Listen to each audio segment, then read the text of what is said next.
দাদা হ্যাঁ আমি ওর ভিতরে চলে আসছি।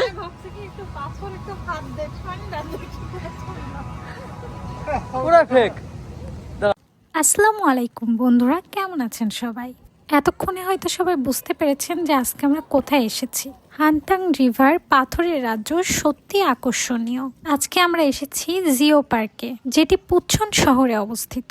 আমার আরো অনেক ব্লগ রয়েছে, সেগুলো দেখবেন। সেখানে কিন্তু আমি হ্যাঙ্গিং ব্রিজ এবং ঝর্ণার ভিডিও আপলোড করেছি। সেই সেম জায়গায় আরো আকর্ষণীয় একটি জিনিস হচ্ছে পাথর। এই যে বিশাল বড় বড় উঁচু উঁচু পাথর দেখতে পাচ্ছেন, এগুলা কি সত্যি পাথর? ডিটেলসে জানতে ভিডিওটি সম্পূর্ণ দেখবেন।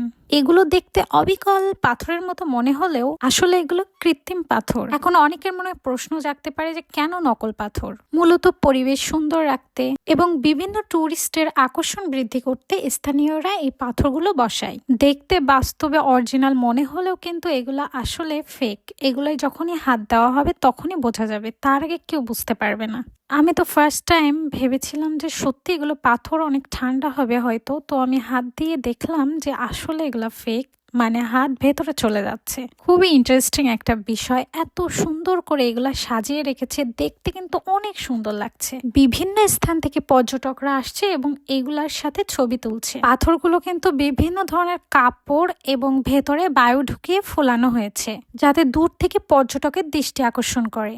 পাথরের কৃত্রিম রাজ্যে এসে সত্যি অনেক ভালো লেগেছে, নতুন একটা এক্সপেরিয়েন্স। আশপাশের এরিয়াটা কিন্তু বিশাল বড়, এখানে অনেক অনেক মানুষ আসে, খুবই এনজয় করে। এই জিও পার্কটা এতটাই বড় যে এর ভেতরে শুধু পাথরের রাজ্যই নয়, আরো রয়েছে হানতাং রিভার, হ্যাঙ্গিং ব্রিজ, এছাড়া রয়েছে বিভিন্ন ধরনের ছোট ছোট ঝর্ণা। পাহাড়গুলো দূর থেকে অসম্ভব সুন্দর লাগছিল। তো আমার এখানে এসে ভীষণ ভালো লেগেছে। আপনারা যারা যারা এখানে আসেন নাই, দ্রুত করে চলে আসুন। পার্কটা এত সুন্দরভাবে সাজানো, দেখতেও খুবই সুন্দর লাগছে এবং মনোমুগ্ধকর। আশপাশে লাগানো হয়েছে বিভিন্ন ধরনের ফুলের গাছ, যেগুলো সত্যি অসম্ভব সুন্দর এবং মনোমুগ্ধকর। কেমন লেগেছে আজকের ভিডিও অবশ্যই কমেন্ট করে জানাবেন। পরবর্তীতে নতুন নতুন ভিডিও দেখতে আমার সাথেই থাকবেন। ধন্যবাদ।